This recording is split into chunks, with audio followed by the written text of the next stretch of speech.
Previously on a neat retelling. So now the question must be, Amy, what is your wish? My, what a big wish you've given me. My wish is The Company of Wolves, the film by Neil Jordan, based on the short story/stories by Angela Carter. Ooh, okay. You know, I have meant to give Angela Carter another shot after my 18 years. I am very excited. All right, let's go. Ow! Ow!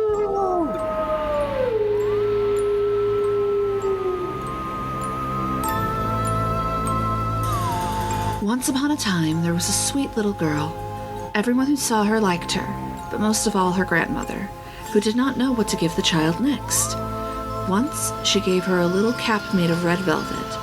Because it suited her so well, and she wanted to wear it all the time, she came to be known as Little Red Riding Hood.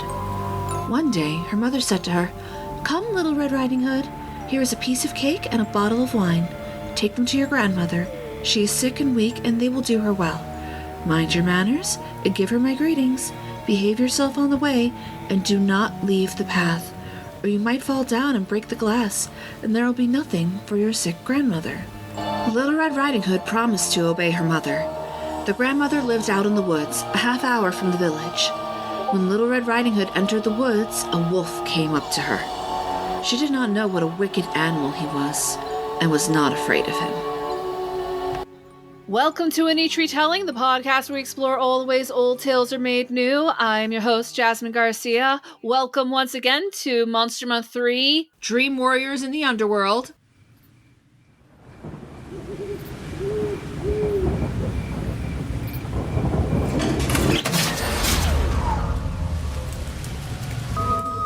A young girl feels her soul awaken. There is a darkness upon the land.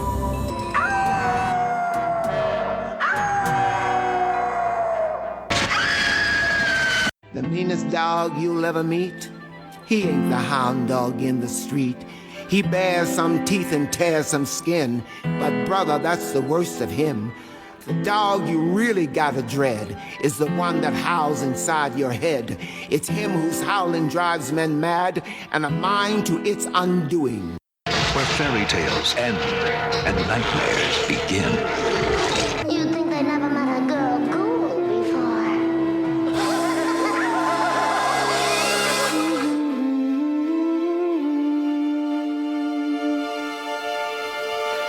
Don't dream it, be it. Don't dream it, be it. I'm coming!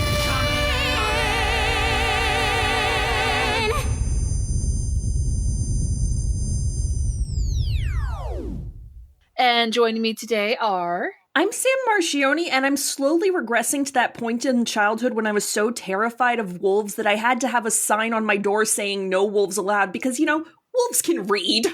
Oh, I guess they can in this one. How does Benedict feel about this? Benedict is not part of conversation. Benedict is Russian. That is so fair.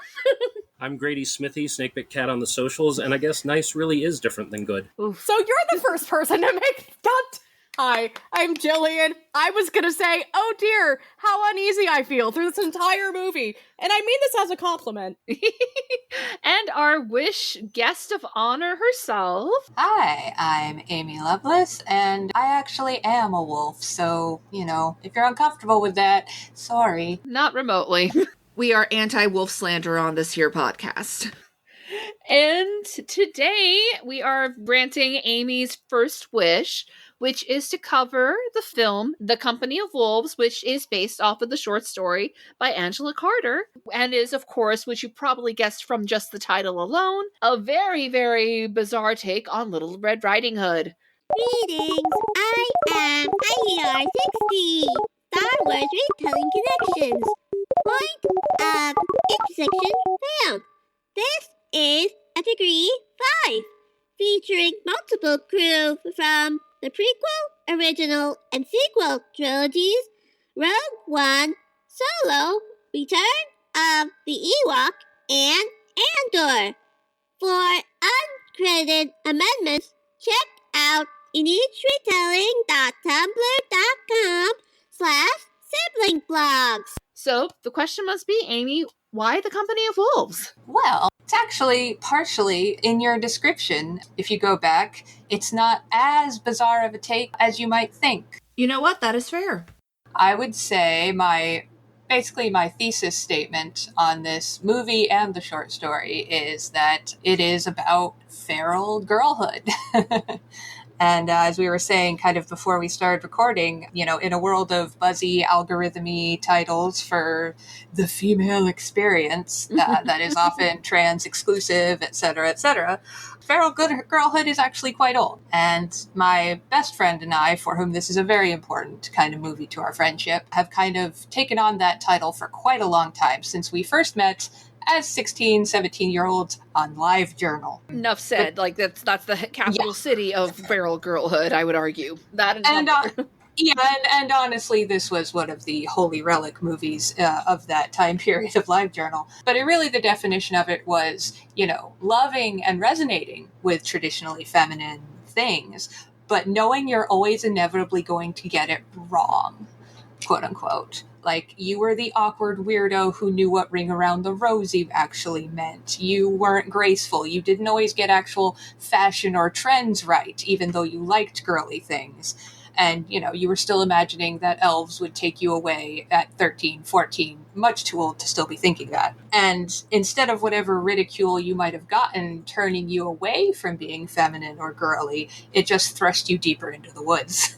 Then out of the woods. Keep that away from me. Sorry. Yeah, I'm sorry, Amy. You are in a podcast full of theater kids. But please, go on about getting thrust deeper into the woods as a weird girl. With your scraped knees and ripped dresses, looking for the fellow weird girls. It can lead you to loving some media that gets some serious botanical side-eye, too, which I feel like this is not one of the major ones, but it's definitely in the pantheon of stories about girlhood that can get a little bit of a side-eye because of the sexual nature that it kind of touches on, when, honestly, that's where a lot of these stories started. Yeah, that is very fair.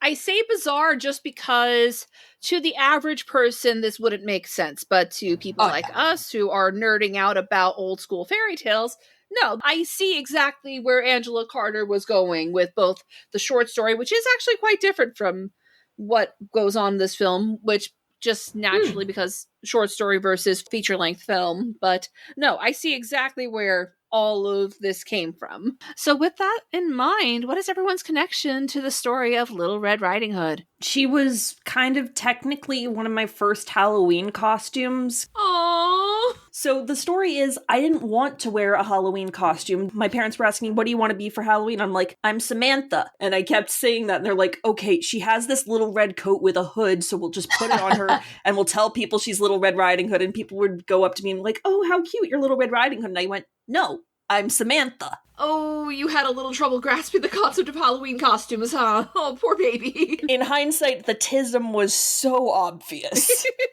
But other than that, I grew up hearing various Little Red Riding Hood fairy tales, mostly straightforward retellings that don't touch on the more sexual nature of it. Did Into the Woods School Edition, which is, just the first act.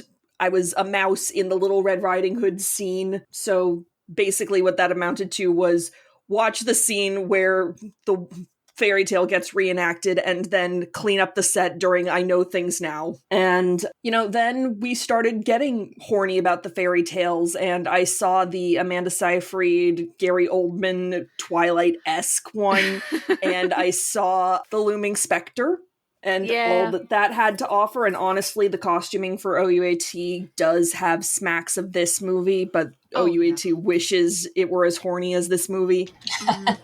I mean, keep the Spectre away from me. We literally just tackled it, but we do love Ruby Lucas in this house. We do. That's about as far as I can remember with the Little Red Riding Hoods. I'm sure there were other Little Red Riding Hoods, but I kind of can't remember any of them. I was obsessed with Grimm's fairy tales as a child, and also grew up in the years when for 3 to 4 hours every day there were old Bugs Bunny cartoons on every Saturday morning And so I'm honestly not sure whether I found it through Grimm's first or through the cartoon Little Red Riding Rabbit. Oh my god, you just unlocked a core memory there.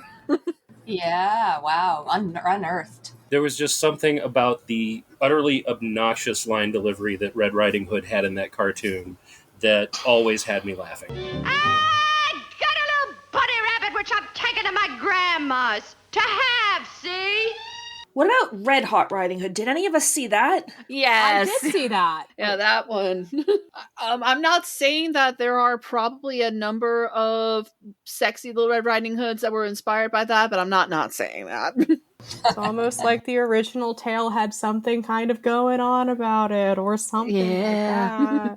Like similarly, I was a fairy tale nerd. I probably had that illustrated copy that you can probably picture it. It is the one that's technically banned because it mentions wine. Ah, yes, because that's the Scandal. worst of our problems, guys. Exactly. But either I read it or I hadn't, but also big fairy tale nerd. My granddad really liked that novelty song of Who's that I see walking in these woods? Why, it's Little Red Riding Hood. Hey there, Little Red Riding Hood. You sure are looking good. You're everything a big bad wolf could want. Yeah, no, Amanda Seyfried actually covered it for her Little Red Riding Hood one. Massive sapphic vibes there. Oh, nice. I'm gonna keep my sheep suit on till I'm sure that you've been shown that I can be trusted walking with you alone. Little Red Riding Hood, I'd like to hold you if I could, but you might think I'm a big bad wolf, so I won't. I have it on a playlist called Lichen Lesbians. Nice. That is such a good title. Thank you. I'm proud of that. I also want to mention that I was briefly switching up this movie with a different one in my head. I kept thinking we were supposed to be watching Brotherhood of the Wolf, which is a French horror film based on the Beast of Gévaudan, which is not its own kind of like fairy tale, even though it's history, but I watched the correct movie. I promise I watched the correct movie. Oh, good, because if it's the Brotherhood of the Wolf I'm thinking of, that's a rough watch. Yeah. Very, very assaulty. And eligible for my podcast, so maybe someday. Almost every movie is eligible for your podcast, Sam. That's the point. Yes. Amy, how about you? Because I know you went a little bit into it with the Company of Wolves, but do you have any other things you want to share about your connection to Little Red Riding Hood? Honestly, not a whole lot when I was super young, but I will say, like, I latched on to the whole concept of retold fairy tales, like, pretty darn early. As I would say, I probably read Francesca Leah Bloch's collection, The Rose and the Beast, probably around 12, 13. Yes! Yeah. Oh my god! Francesca Leah Bloch was so important to me as a youth. You know, I was the edgy teen who thought that the Grimm's fairy tales were the original, till, like, I found out that they weren't.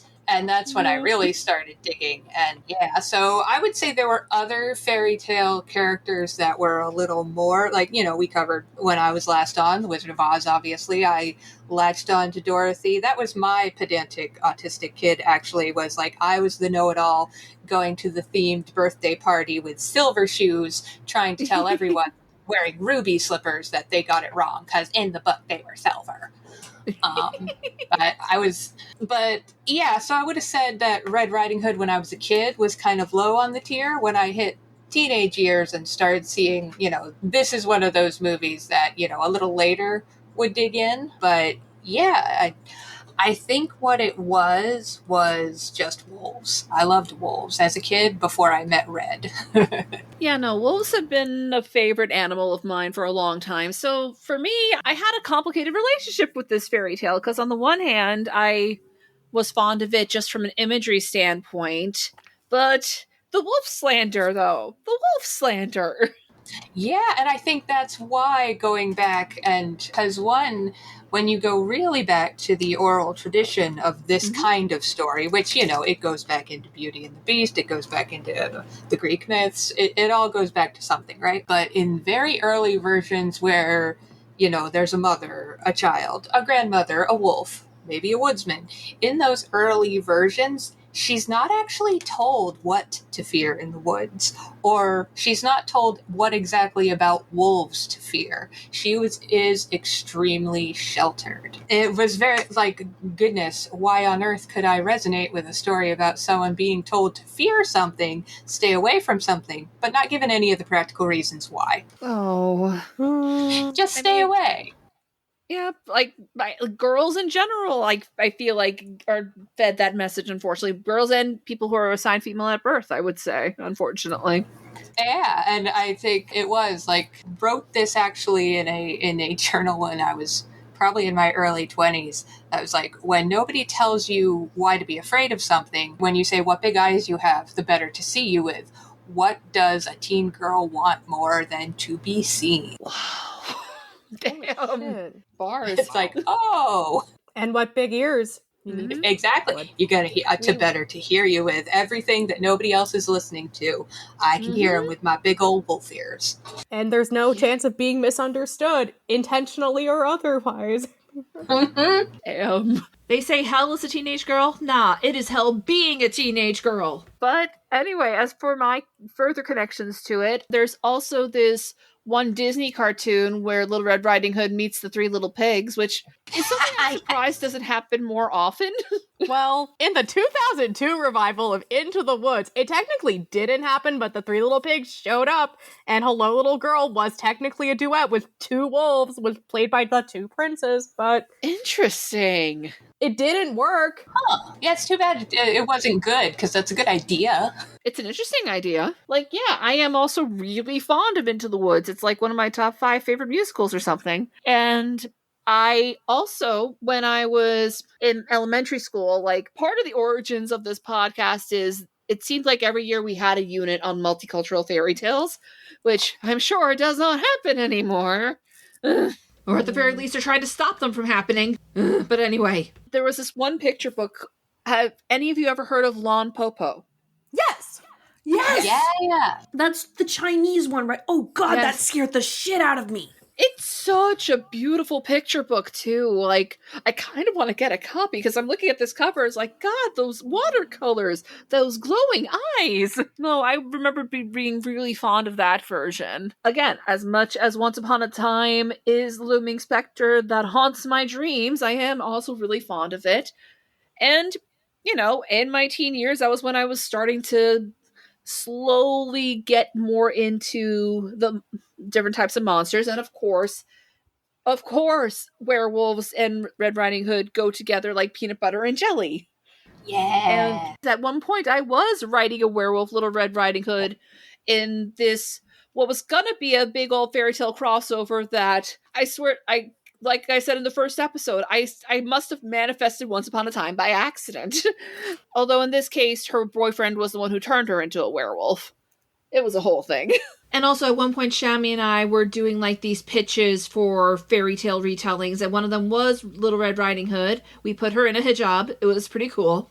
But yeah, I am very fond of the imagery of this story, and also would like to perhaps at the very least show some more understanding to the big bad wolves out there.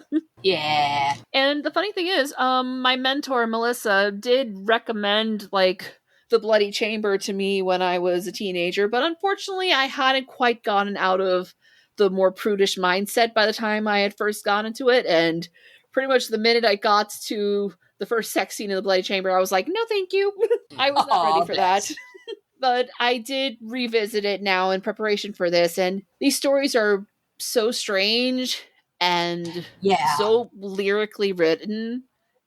I respect the hell out of Angela Carter, even if I can't say I love every single story in that collection. Fair, absolutely fair. And like I said in our chat leading up to this, I looked into you can literally Google the story. You can get a PDF of it for free online. But I was I've got all these Audible credits. I'm like, I'll just grab it and listen to it while I do chores during the day. And I happened to grab the one where there's a female narrator and Richard Armitage. Oh no. Yeah, the two of them swap. Yeah, we got Richard Armitage reading the first Beauty and the Beast story in this. Yeah, lyrical is a good way to put it. Yeah. And also the Bloody Chamber slaps, absolutely. It is easily the best one. And it's probably part of why some of the other ones didn't land as hard, because it just started off so perfectly. Yeah, it is. It's a really strong story. That, and obviously In the Company of Wolves, a couple of the shorter ones. But absolutely, there are some in there that I'm glad I read them. I don't really revisit them. Yeah. Like, if you are a fan of a dark fairy tale, ladies and gentle thems, please give this a shot.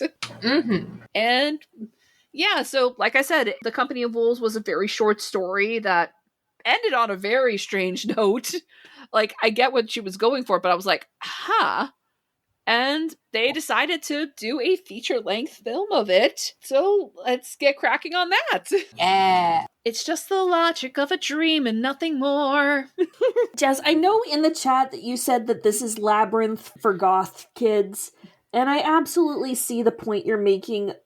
Unfortunately, I have to say I'm very sorry to, well, less so to Sarah Patterson, mostly to Georgia Slow. She is neither a Jennifer Connelly, nor is she a Kirsten Dunst in Interview with the Vampire. Like, I know child actors and teen actors are hard to work with, but there are some bits that are just bad. Yeah, some of the acting gets a little over the top, but I think that's kind of part of the point. And again, the whole dream logic of it does let me forgive a lot. Yeah, I just chalk it up to a fantasy film in the 80s. That too. Yeah, no, there was just something about fantasy films in the 80s. I don't know what they were putting into these movies, but they are indeed like crack, and the vibes are usually immaculate, even if the films themselves could be questionable. It was the 80s, so crack was kind of a given, but the heaviest synthesizers ever. Yes. And glitter. Lots and lots of glitter. I was going to say, I believe the crack cocaine was mixed in with the glitter that they threw on all the trees and the rocks. Makes perfect sense. But we kind of start with like this bit with our main character's family in, I guess, the modern world. And God, her sister's a bitch. I could see why she killed her off in the dream. Yeah. Basically, the bulk of the movie does seem to be Rosaline's dreams. And we've got some very terrifying giant living versions of all of her toys, which the toys were already kind of scary. I wasn't expecting Haunted Doll Watch. I was not either. I always forget that too, which is funny because every time I do sit down and watch the movie, when that section hits, I'm like, man, you really had you could have done an offshoot long before Five Nights and everything on the toys coming to life, because those were terrifying. This is proto Five Nights at Freddy's a little. The pendulum doll head. Mm-hmm. Seriously, what the hell was going on with that? Dream logic. Dream logic. Is it even a dream if there isn't a floating doll head? Is it even an 80s fantasy film if there isn't something that traumatizes? Yeah, no. Someone too young to watch it. I would argue this whole movie could traumatize somebody. Well, yeah, I'm regressing to childhood, because I know I'm the first one to scream practical effects as a positive, but some of these, they're... Not only are they kind of unnerving in a bad way, as in, it's so freaking obvious that they're not quite sure how to make the transition between human and wolf work, but also they're so icky, and I'm like, maybe CGI wasn't the worst thing to be implementing, but also, CGI can be bad too. I'm not going to pretend CGI isn't bad. I completely disagree. I do completely disagree. I think for the 80s, it is some of the best werewolf transformations. I gotta admit, I do think at least that very first transformation might beat An American Werewolf in London, which is saying a lot.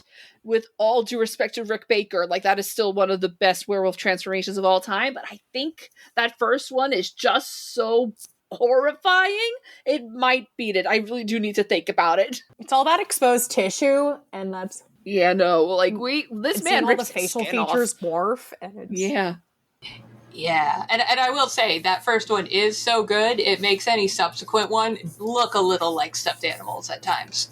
Yes. Sadly, yes. Yes, absolutely. They did put all their budget on that one, clearly. It's like, oh, there goes his stuffed animal head flying into the soup. Spoilers. It fell into the milk as white as milk. Right.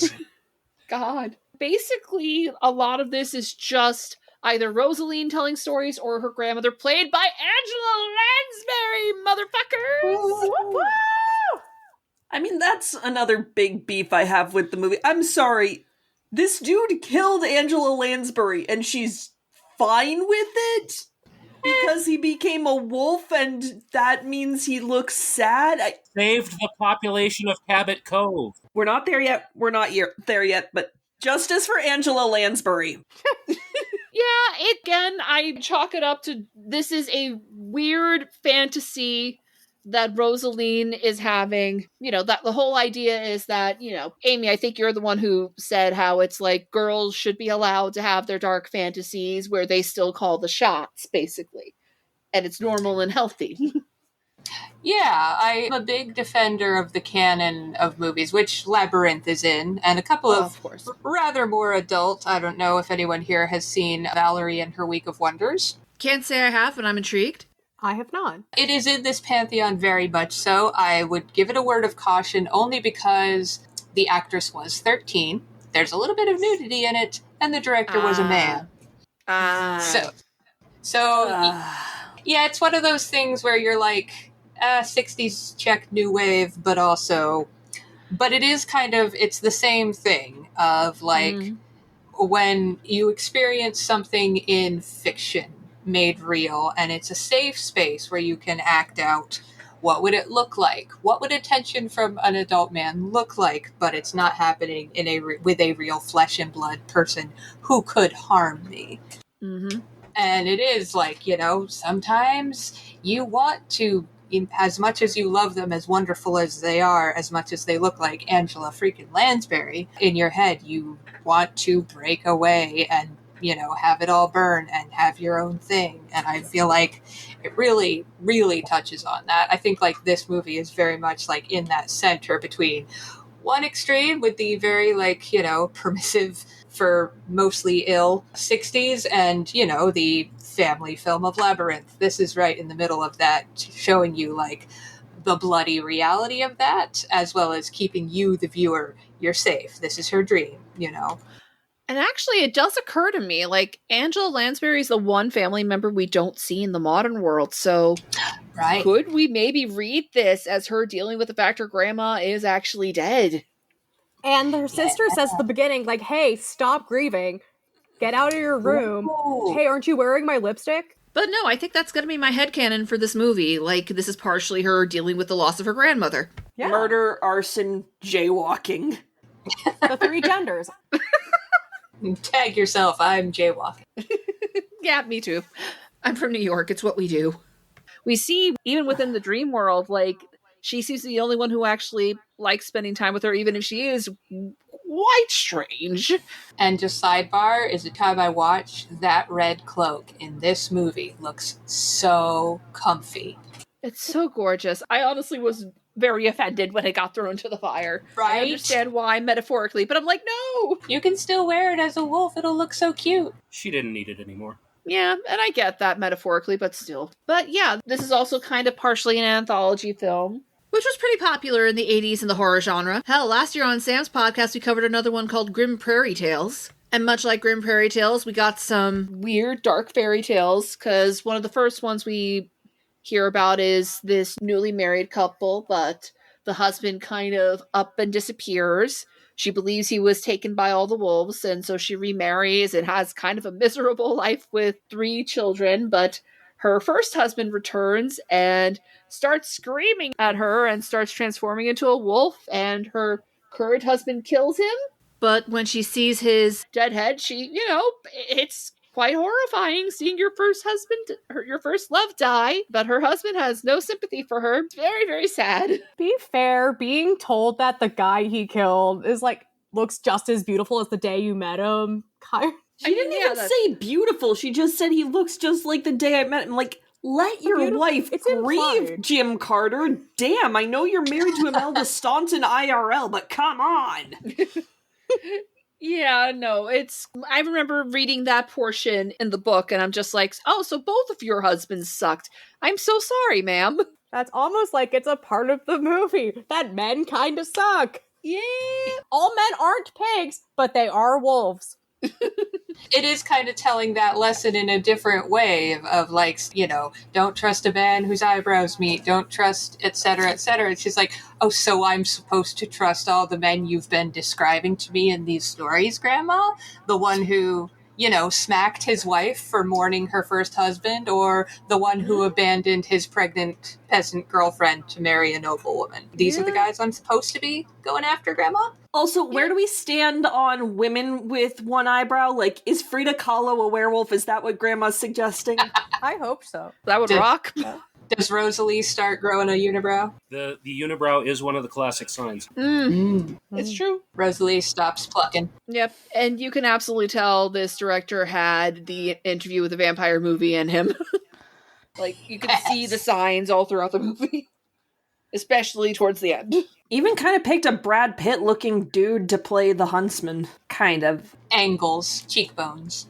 Yeah. Hey, far be it from me to diss a good pair of cheekbones. I was a Hiddlestoner for a while. Listen, I've made some adjustments. Now my cheekbones fix comes from Manny Jacinto. Well, yes, but por qué no las dos? Anyway.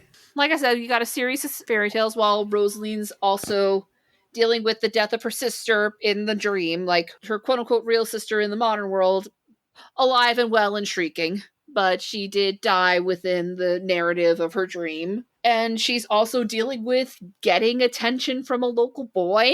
Ooh, that is a rough-looking teenager right there.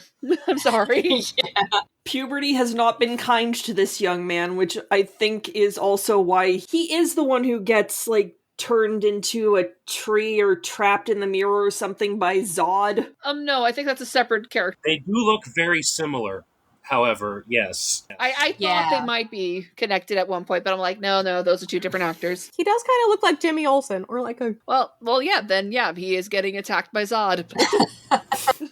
You should have kneeled. He's probably encountering the new gods or something like that. No. He's turning into a werewolf and also getting attacked by the tree from Evil Dead. Yes. That tree was doing the rounds in the 80s. I do think that fits into kind of the whole thing of like, and what? I'm supposed to be responding to the attention of boys my own age? Look at the boys my own age, Grandma. Yes, God. Like, very few teenage girls out there like boys their own age, Grandma. They all look like Foots. I don't know about all, but a good chunk. A good chunk look like feet. And as Melissa also told me back in the day, it's like, listen, most of the boys in middle school are terrible. High school is when half of them get less terrible. And the other half get significantly worse. Unfortunately. God, Grady, I really hope this isn't alienating you. Nah. Yay, cool. The teenage boy isn't horrible, he's just useless.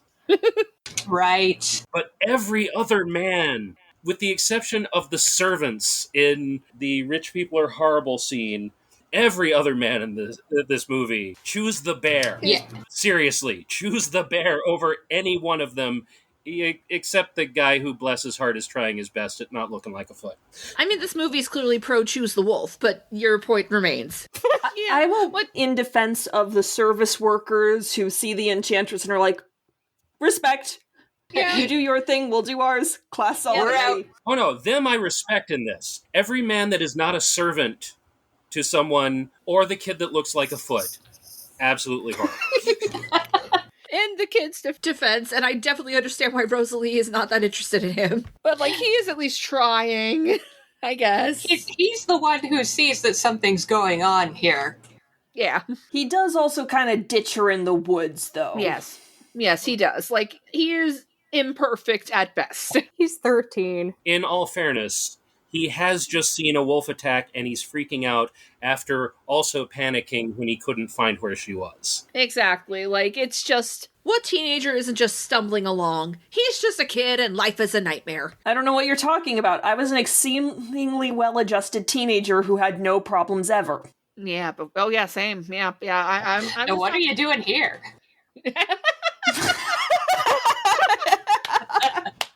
How dare you read me for filth? It's her wish episode. She could do what she likes. Let's talk about that production design, though. Yeah. Again, glitter. I actually, you know what? It's one of those things I've often meant to look up and always forget to. If this is, because I know they were in the same studios in London, I wonder if this is at least partially some of the same forest from Legend and or maybe Labyrinth. I could see it, yeah. Also the same synths. Sorry, the audio levels in this movie angered me because I think I heard like 7 words out of however many were spoken when I was watching this, no matter how high I turned it up. Really? I don't know where you guys were watching it. I was watching it on Plex. Plex had no subtitles. I was watching it on Tubi. I had no subtitles. I also had the muddiest dialogue track. But at the beginning, the synthesizers were blowing me across the room. Yeah, the sound editing could have used some work, at least over my end on things. I don't know about you, Amy. Oh no, I own both the DVD, Blu-ray, and I have it. The one I watch online though is I have it in my Prime library, and I've never had a problem. But then again, I have like the actual movie. That's fair. Yeah, no, because the thing is, usually I watch movies with subtitles, so usually wouldn't be a problem. But I was watching it with my mother, and she don't like these subtitles. Aw, that's a bummer. But yeah, like, it was a little mumbly at times, but I got the gist of it, at least. Yeah, part of me does just want to believe that they just left that forest up soundstage in London, and you could have just, gone and had your lunch breaks on it between 1981 and 1987. That'd be very cool. And like all the real live critters floating around and or slithering around, because we had a python. That was crazy. Why is there a snake in a European forest when it's winter? Sexual undertones. It's just the logic of a dream and nothing more. No. See, logic of a dream is having that fairy tale thing of we have mine carts full of diamonds. That I will accept. Random snake? Nah, that's where you lost me. Snake is sexual imagery. Yeah, metaphor for sexual awakening.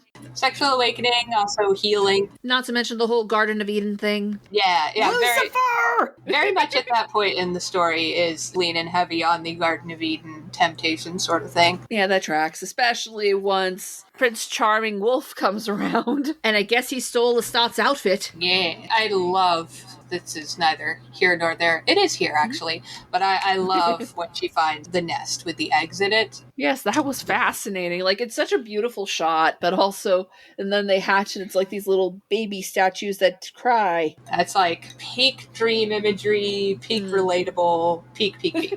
What were you doing in your teens that's relatable? Well, again, especially, Rosalie the dreamer looks like she's, even though it's modern day, it's very much an affluent home with, you can very much project some traditional gender roles onto that situation. Fair enough. And then, it's just kind of at that age, the fear of, this is what I've been told all my life that I'm going to want and what sexual awakening is. Pleasure is never talked about, but I'm always told, well, someday you're going to be a mommy, etc. And do I want that? In my dreams, that's kind of horrifying, actually. Yeah, no, that's fair, but in life, it's horrifying, too. Oh, yes. Yeah. Yeah, the way we propagate the species is actually really dangerous and terrifying, especially with the increasing lack of social safety net and support. And beyond that, being a parent is very stressful, and a lot of people don't really realize that the person they are bringing into this world is in fact a whole person with needs and feelings beyond just basic safety. And simply put, not everyone is equipped for that. Maybe let's just stop with the social programming that the end goal of any person, let alone women, is to have children. Let's maybe stop doing that. Yeah, when I think about being that age and having older relatives told me, it's just so surprising to me that you've never had kids when that's all you played as a child. I'm like, well, that was pretty much the only approved children's game was, Playhouse, Play Mommy. Thank God we had Barbies. Maybe you did. I grew up in a religious cult. Oh Yeah, dear. at the very least, well, yes, the playing mommy, playing house thing was definitely pushed on me. I did have room to also just be imaginative and play pretend with a lot of fairy tale scenarios even. So didn't get that, and that really sucks. I actually had an older sibling tattle on me one day. And of course, Mom, to her credit, even in the depths of that, Mom just kind of rolled her eyes. And it's like, Matt, go back to your homework. But like, tattled on me because I was playing that I was a scientist. Wow. Wow. Yeah. That was probably when I was like 5 or 6, so my sibling would have been like 11 or 12. And it's like, Amy's playing that she's got a job when she grows up and she's a scientist. And Mom just kind of looked at him and rolled her eyes and was like, shouldn't you be doing your homework? Yeah, at 11, like, my dude. Yeah, but still, we had both absorbed the message that the only thing that you're going to be accepted to be is a mother one day. Maybe, teacher, Sunday school teacher, that would be okay if it was only for a few years before you got married. Right. God. So, yeah, I could understand how that would resonate with you then. That makes more sense. Yeah. I'll admit, I hadn't quite gotten the visual metaphor of that until you put it so plainly, and now I feel silly. Oh, not at all. Like, be happy that that wasn't forefront of your mind. Yeah, fair enough. Like, for me, I do actually would like to be a mother at some point. It just so happens I suck at romance. And maybe if I hadn't been so prudish as a teen, maybe I would be better at that. Oh, yeah, mine was definitely, I have 13 nieces and nephews altogether. I love children. Yeah. The thought of pregnancy and childbirth has always been, medically, it turns out that, might be very dangerous for me. Yeah, it is very scary. I'd really rather adopt if possible. Yeah, very much. It could be life-threatening to me, but when I found that out, there was absolutely no heartbreak to that. Just kind of kind of bummed that the option was taken from me, but phew. No, that's so real though. And it's just like, it feels like people act like what other people are going to do with building their own families is somehow everyone's business, and it's just not. Mind your own reproductive organs. Do we want to talk more about the Enchantress sequence, or? I love that sequence. Yeah, no, it's great. High key, good for her moment. Indeed. The one beef I have with it is that is not how a pair of stays would have been laced in that time period. Fair enough. Spiral lacing, people, spiral. To be fair, it is a 15-year-old girl's dream. Yes. Fine. Yeah, I feel like there's a very good chance she would not have known all that, but always love we can count on you to know these things, Sam. Dear listeners, basically we got this witch who was abandoned by this rich asshole for another rich girl, and she was pregnant. So she basically comes to the wedding party and curses the lot of them. It's great. Imagine if the Enchantress from Beauty and the Beast was the hero, actually. Yeah, she waltzes into this the set is beautiful, by the way. Like, Sofia Coppola... Yeah, exactly. Sofia Coppola definitely stole some of these aesthetics. Say the Enchantress kind of looks like Kirsten Dunst. So, a tad. I was going to say the only thing that's missing is the Red Death, but it is a redhead, so... Yeah, fair enough. Yeah, this tenth scene was definitely on Sofia Coppola's mood board for Marie Antoinette. So, heavily pregnant peasant woman walks into this banquet held in a tent on an old, Edwardian estate. The bride-to-be is super being creeped on, too, if you notice, by the older men in the tent. Yup. Which is kind of my beef, too, is that the Enchantress... I've seen it so many times. She does curse the girl, too, though. Yeah, just eliminate the guy, go off, raise the baby together as rad forest witches. Yeah, because you can tell this girl is just as uncomfortable with all the attention that's being put on her. So, that is my one beef with the scene. It's good for her. You could have rescued that girl, too. Sometimes you just gotta go the full Medea. Yeah, that too. And we weren't there yet. If this was being made today, I'd like to think so. But, But it is a very cool and very satisfying scene otherwise. Yeah, I love that scene. It's shot so beautifully, too. But yeah, the funny thing is, while everyone is panicking and there's this big old fight breaking out because Rosaline's family is blaming the boy's family for her going missing, and then she just pops up while they're still fighting. Honey, you have no idea the kind of drama that was just started for you. And she's fine. Like, Rosalie is surprisingly chill considering all the weird stuff that's going on around her, but that's kind of her whole thing. She's just fearless. Yeah, like, it's almost as if, and there are hints of this a little bit in, the more obviously dream logic scenes. It's almost like she's lucid dreaming. Like, it's almost as if she knows this is all a dream. Yeah, that's more or less the vibe I was getting, especially since, like, I said in my Letterboxd review, hey, people who think that Inception is hard to follow, you're not going to believe this. I never understood that whole why Inception was hard to follow. But then again, I first watched it while I was like half asleep, so maybe I was just in the right brain space for it. Like, if dreams were actually that linear and easy to understand, a lot of psychologists would be out of a job. That's exactly what I was going to say, yeah. I have in my notes, shout out to all the dog actors. Yeah! Yes, doggos. Very good dogs! This is such a dog person movie, guys. Lots of good boys. And I will save you all a trip to doesthedogdie.com. No, they do not! Apparently most of them are Belgian German Shepherds. I knew it. My mother and I knew it. But there were some actual wolves, too. Oh, were there? That's awesome. Yeah, I think for a lot of the more, like, just running around scenes, they were able to have some wolves in there. That's nice, because it's not easy to train a wolf, so good on them for trying.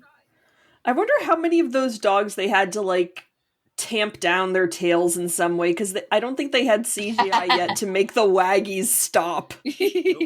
I mean, that's the thing about acting dogs. It's just like, yeah, you're trying to make them fearsome, but you just know they're having a grand old time. I'm doing such a good job. Oh boy, I'm doing a good job. I will get treats after this.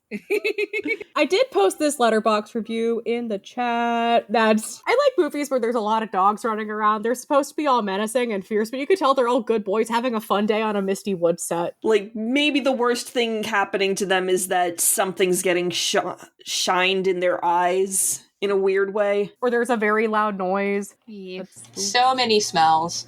But otherwise they're going, winning. I met a python today. There's a... Yay! All very good boys and very good girls. Yeah, but you did bring up a good point. Like, there are plenty of, like, there's some werewolf maiming. There's pretty much no dog maiming. Yes, I'll admit I was very worried about that. I need to get into the habit of actually reading doesthedogdie.com, but I never actually remember to do it. You do not see any super hurt doggos. Nope. And when the werewolves die, they turn back to human anyway. When they're... Yeah, who cares? Exactly. That's just a people. Yeah. You will not get ginger snaps here, guys. Yeah. Much as I love that movie, goddamn, right out the gate. But anyway, we finally get to the point where it's the story that we all know. Rosaline's off to her grandmother's house. And she encounters a gentleman that looks like Proto-Lestat. Sir, why are you wearing that coat to go hunting?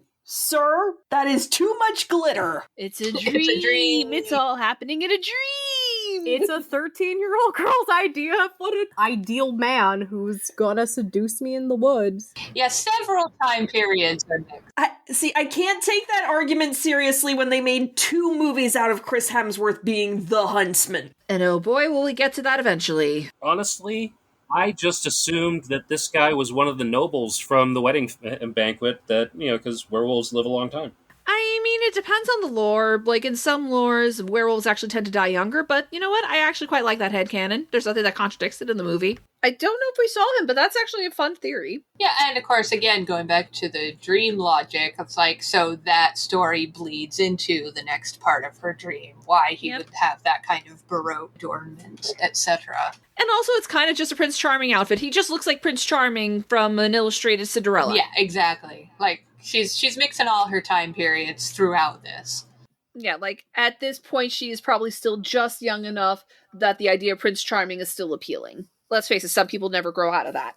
I've met a few. Hell, we spent a good chunk of our second episode of this podcast swooning over the live-action Prince Eric. Though at least they had the sense to give him a proper personality. I do like that we get this collision of the Prince Charming imagery, but also the big bad wolf imagery. Yeah. It's a good combo, honestly. For too long, vampires were considered the only monsters that could be fancy. It has long since been time for fancy werewolves. But also, yeah, basically copy-paste his costume to Lestat.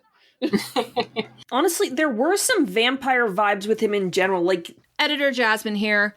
I just realized while I was editing this that I didn't actually get to bring it up.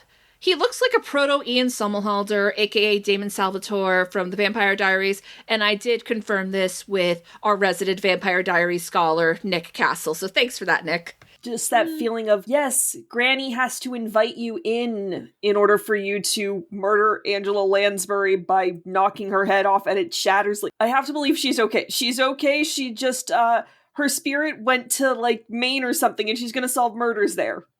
Honestly, why There you not? go. It's a dream that can happen.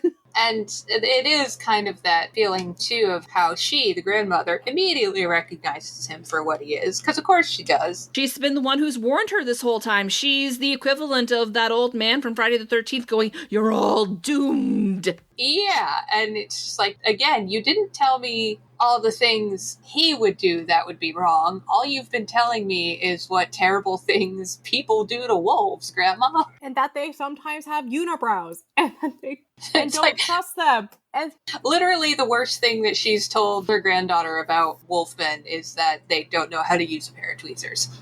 Yeah, it's true. it's about as useful as the Beware the Man with the One Leg from Treasure Island, honestly. It's like, why? Is he gonna topple on me? Literally every piece of advice she gets, she ignores. Stay on the path. What path? Don't talk to men with unibrows. Hi, stranger. don't eat apples with worms. I mean, yeah, that you really shouldn't do. There's no payoff for that, but...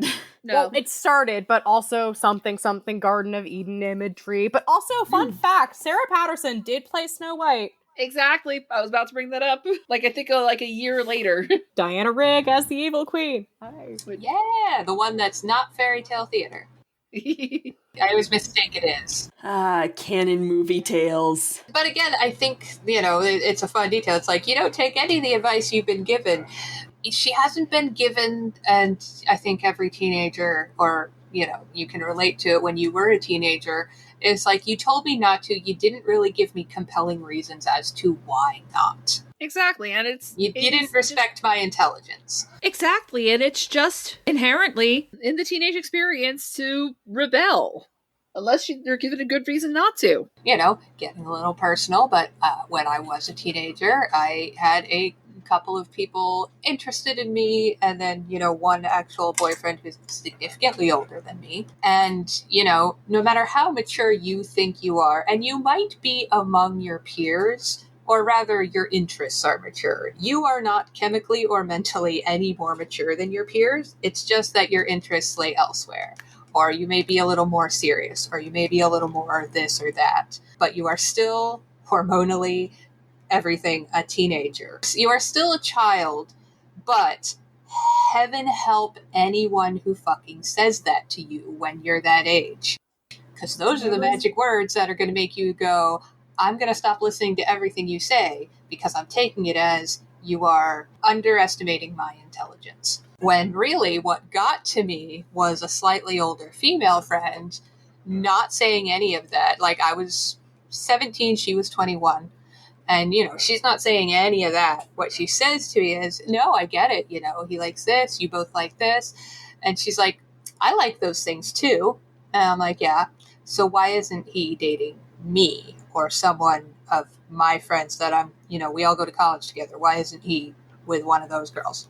Why do you think specifically, like, you hang out with us because we all like the same things? It's good to have older friends. Why isn't he dating one of them? That's what got my brain going.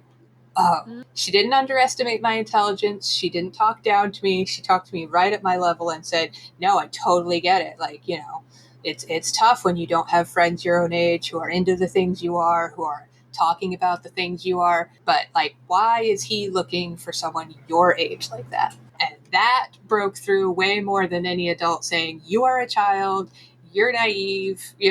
That was the one thing that would have made me go nuclear, was if, when I was 17, was if someone called me naive. Which I fucking was. Which, yeah, but nobody likes to hear that. Not even when you're an adult, you don't like to hear that. No, my ears immediately shut, and I shut down, and I'm not talking to you. Mm-hmm. Yep, and that's understandable. Like, we don't know how to espouse wisdom to teenagers. No. Because up until recently, most people thought that teenagers were just kind of dumb. And it's not that. They're just inexperienced. Which, again, duh. It's like, everything you are experiencing is the first time. And as, watching my nieces and nephews now, 20 years later, I'm like, I catch myself being like, you only see this as trivial because you've been through it how many times at this point? At 39 years old? This is the very first time they are going through it, ever, in their life. Like, yes, teenagers need guidance, but they also need respect. Yeah, and there's that level of, like, you've been telling me all these crazy over-the-top things, Granny, but, how real is it? And what are my alternatives? Where am I supposed to go with all this knowledge when I am lonely and my hormones are raging and, I've got pimple face over here as my only other option? God. Give me some hope. Give me some practical things to go on, or else I'm going to be a werewolf. Yeah, or else I'm going to feel sorry for when I find out a wolf can cry. Yeah, wolves could cry. Yeah, that got me. That got me a little. And honestly, I was absolutely here for giving that werewolf a good cuddle. But anyway, to turn it back to the metaphor, we need to give kids comprehensive sexual education and also drug education. Be fucking honest to your teenagers about the dangers of the real world and giving them ideas of how to manage it. I don't know. I'm kind of thinking about this in the context of people who talk about, like, Midsommar and say, if you came out of it saying that was a good for her movie, congratulations, you are susceptible to cult manipulation. Yep. And I wonder how much that also, like, applies to this, like, congratulations, you are susceptible to a potential abuser. No, and let me be clear, that is not me saying that the ending is good for her. It's good for her. It's not. Again, like Amy said, this is a teenage girl just kind of fantasizing. And it's okay for not just teenage girls to have these fantasies. It's okay if a grown woman does want to read a dark romance. You just need to understand the difference between fiction and reality. Yeah, that was my biggest thing, like, sidebar, but when the whole backlash against Twilight first happened, I was like, are you guys really going with it depicts an abusive relationship? Like, that is the least of the problems with this book. You're going to read a lot of shit that you're going to indulge in and enjoy that depicts terrible relationship dynamics. At least Huntsman Wolf didn't imprint on Rosalie as a child. So true. And at least she wasn't nicknamed after the Loch Ness Monster, so... And I would say at least there's no horrible racism against real life people, but then again, I don't think there was a single non-white person in this movie, so that's a different... The grandmother at the beginning did seem to be, or in the first scene with the woman whose husband vanishes, there did seem to be some anti-Romany sentiment, or at least that was the vibe I was picking up. Yeah, there was definitely there was definitely some implications. Definitely baked into a lot of old fairy tales too, sadly. Baked into a lot of European culture in general. Yeah, who knew? Who guessed? So much so that the movie that codified a lot of werewolf tropes also had it. Shout out to the Wolfman, I guess. Why is it that we keep on associating the Romani people with werewolves between this and the Wolfman, man? I think it's because historically we're talking about a group of people who were consistently exiled and kept to the edges, so they spent a lot of time in the woods. Yeah. And there are wolves in the woods. But the Romani are still there, so clearly the Romani must have some secret dark relationship with the wolf. No, shut up, they're people. They're people, and wolves generally leave people alone unless they're hurt. Yeah, about the only thing they have in common is they both have white people trying to push them out of their homes. Hey, people and animals that we have both shoved to the margins of our living spaces. Why are you on the margins of our living spaces together? Explain to me why you are oppressed without making it my fault. We're trying to find the guy who did this. That's like the level of discourse we're at right now, and God, now I'm tired. The real world bums us out. Da-da-da-da-da-da. It sucks. Yes, it does. But getting back to the ending, I don't know. While, yes, obviously, we should not want teenage girls to get with the much older than them werewolves who kill their grandmothers, there is something kind of cool about that ending where she's just kind of bonding with him in wolf form after having shot him. Like, okay, sure, we're even. So you're talking about the ending of the dream. Because the ending of the movie, there's actually like a whole section on Wikipedia about it because Neil Jordan was not happy with it.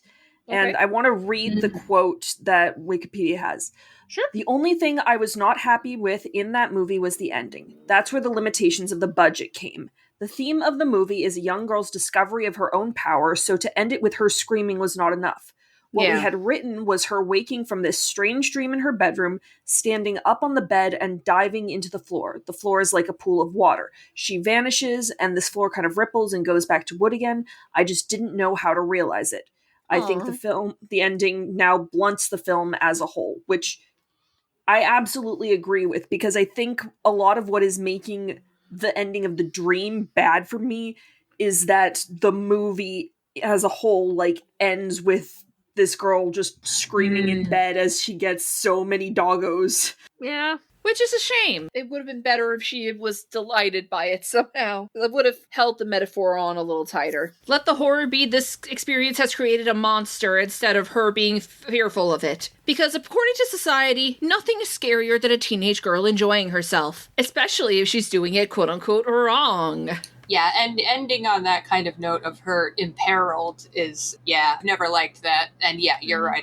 It was the first time I read that Neil Jordan wasn't happy with it too. It was kind of a relief to me because I'm like, okay, that's not really the kind of messaging you intended the movie to end on.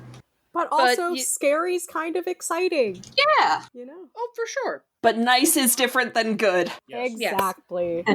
Here we go again. Here we go again. But it's true, though. Like, the themes do hold in that. But also, you had to consider what 80s horror movies were like back then, too. Like, you had to have one last scare. Yeah, you had to Freddy it. Although I think this is... I'd have to look at my years. If Scream dictated it to me correctly, you have one last scare, but you still are supposed to win. If that were the case, wouldn't she have been, like, killing the wolves or something? But that would also be... I don't know. I'm tired, and I'm still trying to process Scream. I mean, Scream got that wrong, too, honestly, about 80s films, because one of the most famous... Randy was wrong about a lot of things, spoiler alert. Oh, yeah. One of the most famous and, 80s slasher movies, Nightmare on Elm Street, ends on that kind of, obscure, like, she didn't win. Yeah, that's true. It's a great ending, very memorable, but it's just like, what the fuck? We don't know if she won. Is she still dreaming? Is she until the third one anyway? So who knows? Maybe that's a dream too. Yeah. Shout out to the Dream Warriors. For real. Love Dream Warriors. Yep, it's great. God, there really was just a magic in the air when it came to 80s genre films like this. This might be the very first time, though, I'm making such a, direct connection between the themes in Nightmare on Elm Street and The Company of Wolves through the first couple movies, in fact. I was like, I'm sure I could write something about that. Oh, we definitely could. I feel like there's really something interesting you could do there. Going back to the canon movie tales of it all, Company of Wolves was distributed by Canon. Yep, yeah, I believe it. Yeah. The vibes are definitely there, though they are at their best, arguably. R.I.P. Canon. Like, not saying we need Canon back, but but also that slot is kind of being filled now by interminable Netflix movies. So, also maybe we do. Maybe we need something. Maybe we just need something besides Netflix. I do need some soul in my schlocky, B movies, and Netflix does not provide any. Or at least when it does, it's very rare. Yeah, at least when it comes to their schlock, Yeah. Netflix, when it's making schlock, just plops people down in a city in Canada, like, here's $50 million and a script that we copied from Hallmark and just changed all the names. Go nuts. Yeah. Like I know it's a cliche to say they don't make them like this anymore, but they really don't. Not this level of care and attention. It's very hard to imagine it being given to a story with this themes nowadays. Yeah. It would have to be more of a slasher. It would have to be more of something. It could not just be, basically R-rated Labyrinth. It would have to be a franchise starter, basically. Which is a shame, because, not to say I necessarily want this to be remade, but I would be interested to see what someone could do with this material. It would have to be more of a slasher. It would have to be more of something. It could not just be, basically R-rated Labyrinth. It would have to be a franchise starter, basically. Oh, he should really do a werewolf movie, honestly. I would love to see it stuck in his Wikipedia page somewhere between Beauty and the Beasts and the Mountains of Madness. Mm-hmm. And just before Haunted Mansion. R.I.P. every project on unrealized Guillermo del Toro projects Wikipedia. I still feel like we could get Mountains of Madness when enough time passes. Because he said, well, they already made Prometheus. I'm like, yeah, but Prometheus sucked. Ridley Scott cannot cook anymore, and I don't know why people keep letting him do stuff. Stop letting Ridley Scott do stuff. Yeah, like, don't get me wrong, Prometheus had some great ideas, but in effect, I was just like, we could have had Mountains of Madness. There's just so little room for really creative people to get the chance to really cook in Hollywood, it feels like. It's certainly not like this. I would love to see more people kind of take this particular brand of 80s fantasy / horror and because 80s horror is getting a bunch of homages these days. Where are our 80s fantasy homages? Yeah. We could use some. They died with the practical effects industry. Unfortunate. But yeah, I am very, very glad that I finally had an excuse to give this a read and a watch. So thank you very much for that, Amy. Actually, should we talk about some of the differences between the original story and this? Yeah. Obviously, it's got connecting thread to it that the original really doesn't. Yeah, definitely. The film actually tries a little bit more to be a cohesive plot. But also, since it had to be lengthened, I would say it was a little more cohesive in the original story. The moment where the hand was chopped off and you saw the ring, I genuinely thought maybe there was going to be a twist that the grandma was a werewolf, because there is a story just before The Company of Wolves in the Bloody Chamber anthology book that the twist is the grandma's the wolf and she ends up getting killed for being a werewolf. That would have been amazing. Yeah. The Angela Lansbury wolf would have been great. Like a nice white fluffy wolf. And alas, we shall never see Angela Lansbury play a werewolf. Bummer. I am glad, though, that in the movie they decided that, in the first story, werewolf husband does not eat the arm of her child. Yes, thank you for that. Oh, God. That would have been a bit much. And also, I like that Granny goes down swinging. Yes. One of the first of many badass grannies from this story. Yeah, I have to say, if there's, a hook to this movie that really, kind of tethers people who are maybe a little iffy going in it. I think I remember the first time I watched it with a spouse, he noticed it too. Angela Lansbury's character is very much a grounding character, even though you're in dream logic and weird stuff is happening, not just as the storyteller, but just her presence as an actor, it's just, she grounds you, she brings you right there. You're like, oh, I know her, that's Angela Lansbury. As a crabby, eccentric old lady, yes. Exactly. Often see from her, especially at this point in time. Yeah, at this point in time, she had leaned into playing grandma. I don't know. Angela Lansbury, I think, has more crabby in her than people give her credit for, but I might also just have a lot of gaslight in my brain right now. That's fair. I was going to say, when in her younger years, absolutely, she was playing just about every kind of personality. If you want the truly great crabby Angela Lansbury role, Manchurian Candidate. The original, not the remake. Oh, yeah. True. Yeah. I mean, I'd be crabby too if I were playing the mother of a guy who's basically the same age as me. Got me there. I didn't say it wasn't justified, I just said it was glorious.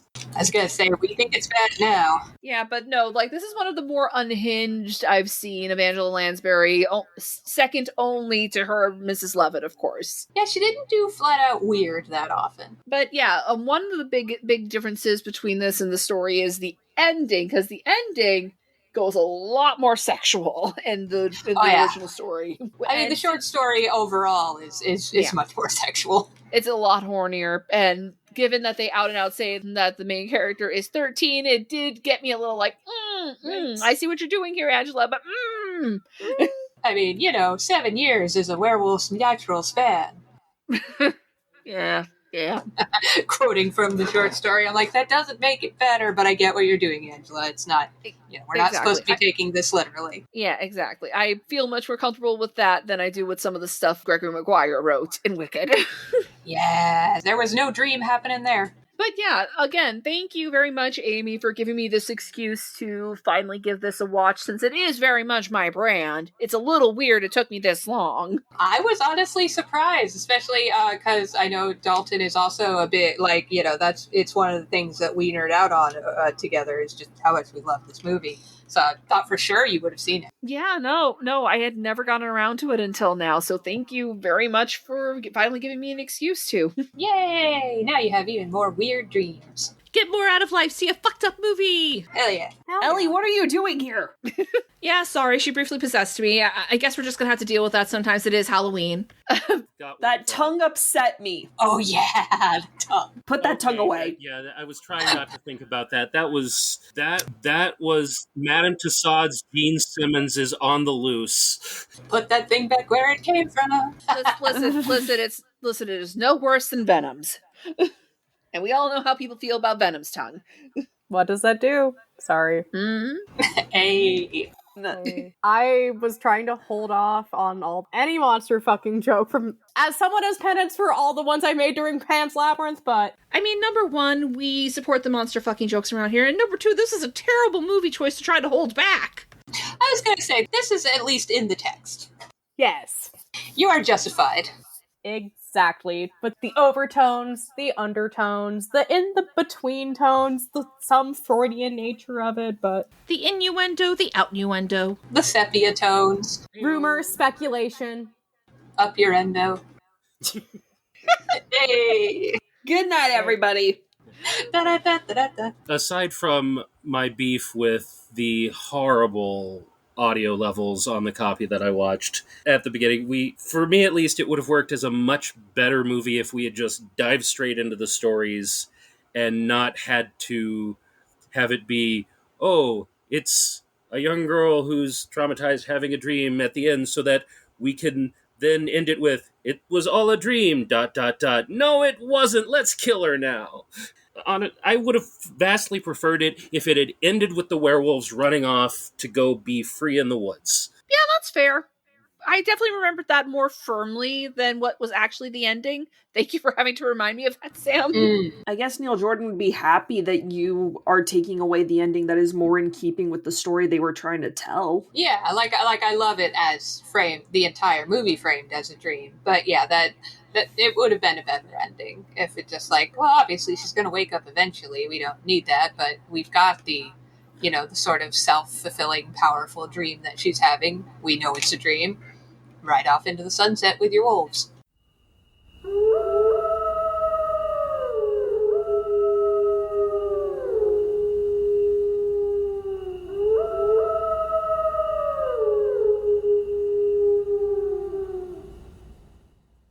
Who knows? Maybe she will find a werewolf her own age eventually.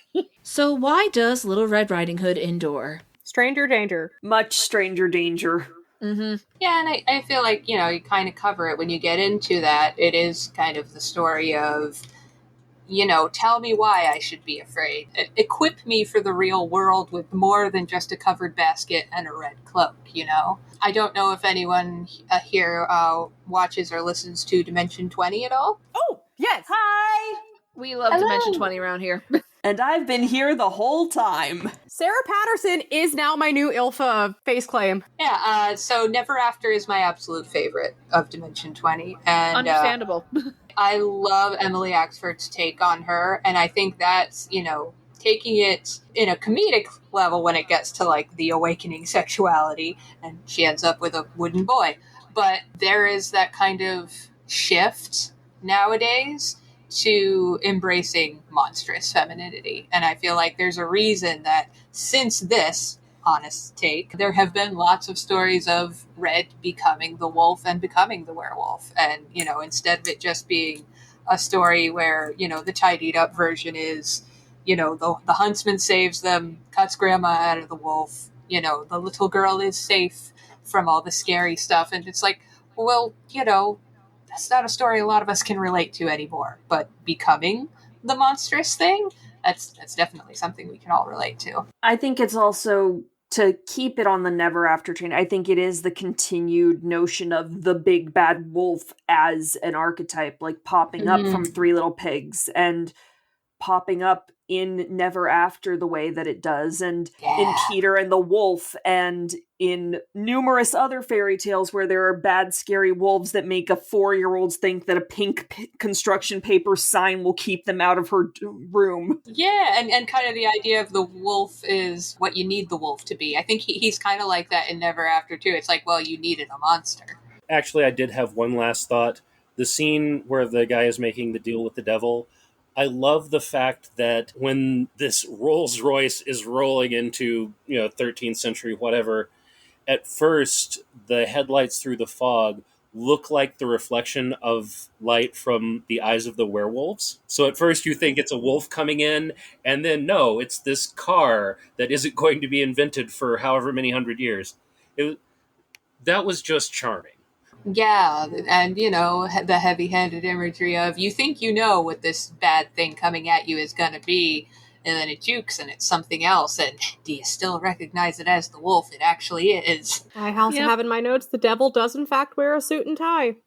But, yeah, I think Little Red Riding Hood really is just kind of a perfect metaphor for coming of age and learning that the world is in fact a little bit dangerous. You're not always going to be given the best advice, or you're not going to follow the good advice because you don't know why you should. Yeah, there's, and looking at it, the perspective of her parents, perhaps. I don't think we talked enough about her dad's a pretty decent guy through this too, but again, her parents just aren't, they're taking it for granted that their kid will know or learn from grandma.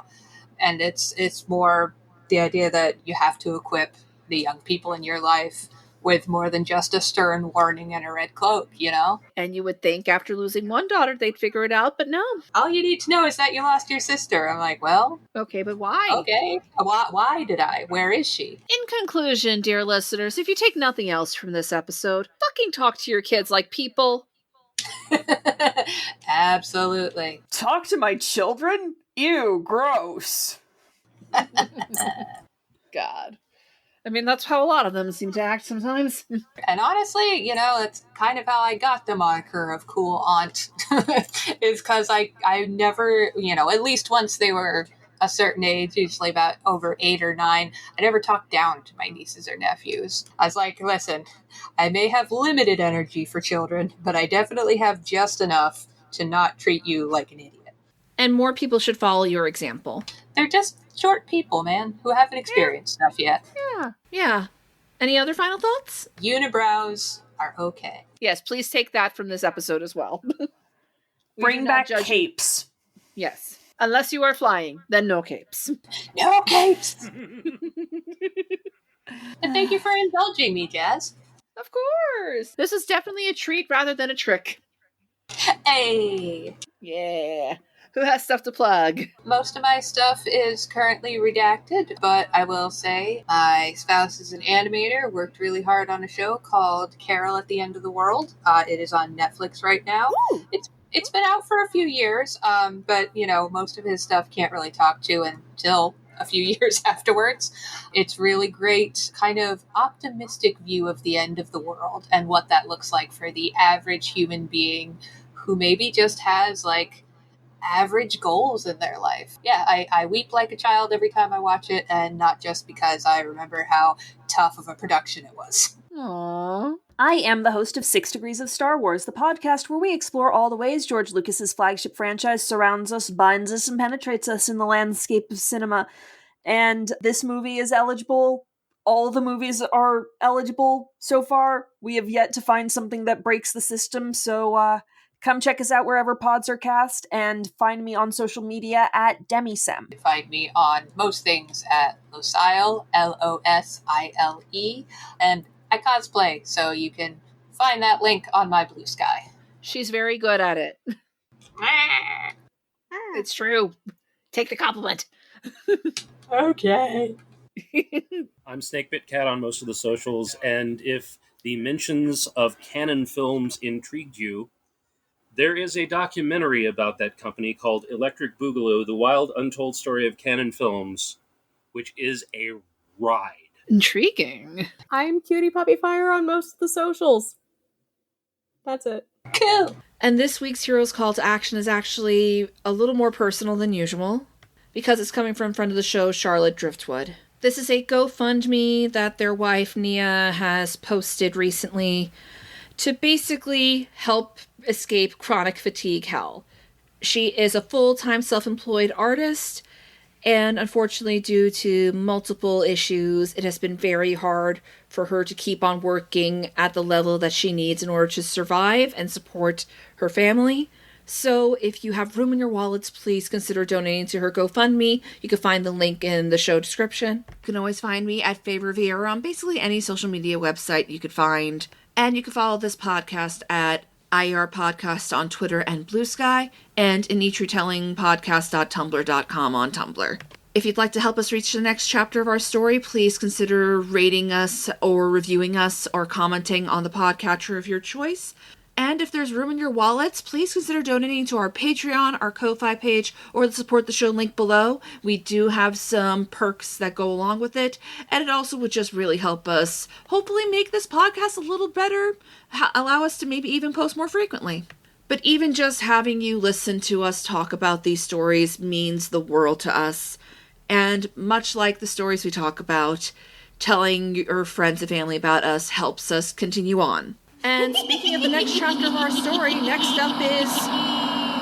Oh, for fuck's sake, what now? Hello to the pathetic, less attractive human version of me. You didn't think you could just stake me and be done with me, did you?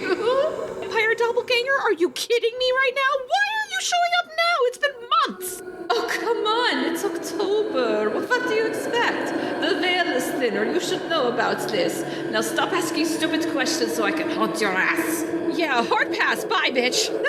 Ah! You can run, but you cannot hide.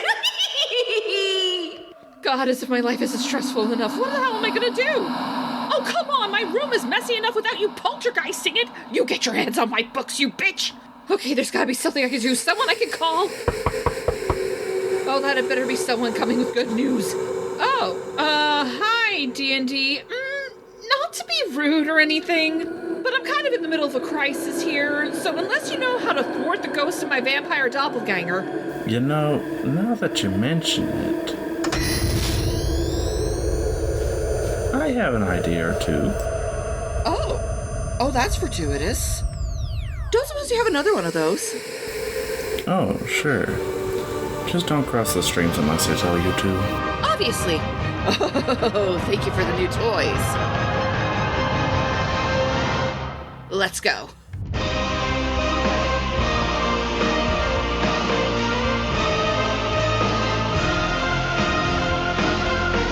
Whew. Okay, that was awesome. Now, you're sure that ghost trap's gonna work on a vampire ghost? The old guard once fought Cthulhu before and won. Oh, okay, that's good to know. Well, thank you for the help, and I'm sorry you got thrown into the weird lore of this podcast so soon after joining. Don't suppose there's anything I can do to repay you? Well, actually, I did want to tell you my wildcard wish was Ghostbusters Afterlife. I guess I should have predicted that. Well, hey, if it's right into October, and I do count Lego sequels, and busting does turn out make me feel good. Sure, why not? Dear listeners, next week we're going to be discussing Ghostbusters Afterlife. We hope you'll join us. We're ready to believe you. And remember, stories gain power in each retelling.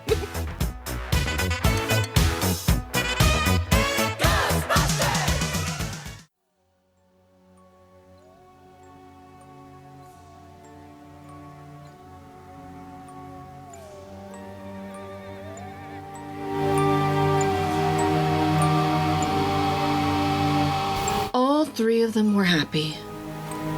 The huntsman took the wolf's pelt, the grandmother ate the cake and drank the wine that Little Red Riding Hood had brought, and Little Red Riding Hood thought to herself, "As long as I live, I will never leave the path and run off into the woods by myself if Mother tells me not to."